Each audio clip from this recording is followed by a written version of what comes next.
వరలక్ష్మి అయితే వెన్నెలని తీసుకొని సోఫా మీద కూర్చొనిబెడుతూ ఉంటుంది. ఇంతలో అది చూసిన ఇంట్లో ఉన్న వాళ్ళందరూ "ఏం చేస్తుంది వరలక్ష్మి" అని చెప్పేసైతే తన దగ్గరకు వస్తూ ఉంటారు. ఇంతలో అక్కడ ఉన్న వెన్నెల అయితే చాలా టెన్షన్ పడిపోతూ ఉంటుంది.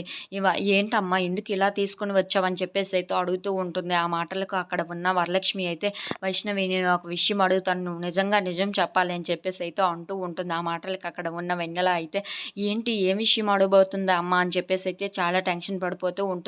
ఇంతలో అక్కడ ఉన్న వరలక్ష్మి అయితే ఇంతకీ ఆ వైష్ణవి ఎవరు అని చెప్పేసైతే అడుగుతూ ఉంటుంది. ఆ మాటలు విన్న వెన్నెల అయితే ఏమీ మాట్లాడకుండా సైలెంట్‌గా ఉండిపోతుంది. అది చూసిన వరలక్ష్మి అయితే "వెన్నెల, నువ్వు నిజం చెప్పు.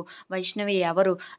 అది చెప్పడం వల్ల చాలా సమస్యలు పరిష్కారం అవుతాయి అని చెప్పు. నువ్వు చెప్తే నాకు చాలా మంచి జరుగుతుందని" చెప్పేసైతే అంటూ ఉంటుంది. ఆ మాటలు వినగానే అక్కడ ఉన్న వెన్నెల అయితే "చెప్తానమ్మా, నిజం చెప్తానని" చెప్పేసైతే అంటూ ఉంటుంది. ఆ మాటలకు అక్కడ ఉన్న వరలక్ష్మి అయితే "నీకు మొత్తం విషయం మొత్తం తెలుసు. నువ్వేంటో అది మొత్తం నాకు చెప్పు" అని చెప్పేసైతే గట్టిగా అంటూ ఉంటుంది. ఆ మాటలకు అక్కడ ఉన్న వెన్నెల అయితే "అవునమ్మా, వైష్ణవి కూడా నీ కూతురే" అని చెప్పేసైతే అంటూ ఉంటుంది. ఆ మాటలు వినగానే అక్కడ ఉన్న వరలక్ష్మి ఇంట్లో ఉన్న వాళ్ళందరూ అయితే ఒక్కసారిగా షాక్ అయిపోతూ ఉంటారు.